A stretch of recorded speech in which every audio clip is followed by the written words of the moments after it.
আমরা দেখলাম যে আসলে 9 তলায় আগুন লাগছে, 6 তলায় আগুন লাগছে, আবার মাঝেও আগুন লাগছে।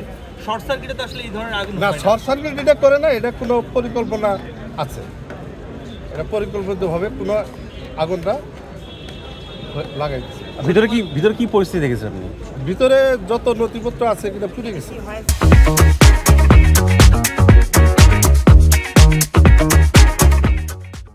কত তলায় কত সব?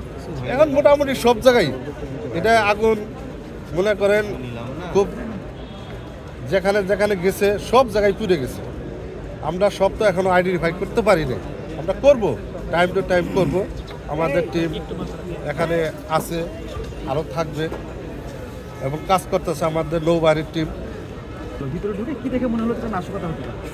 মনে হলো যে এটা পুরো পরিকল্পিতভাবে এটা কেন মনে হচ্ছে? মনে হচ্ছে বিভিন্ন এটা জায়গা থেকে হয়েছে, যেমন মানে এটা একটা জায়গায় থেকে না, একটা সরকার শর্ট সার্কিট হলে একটা জায়গায় থেকে হয়, এটা হচ্ছে কয়েকটা জায়গা থেকে।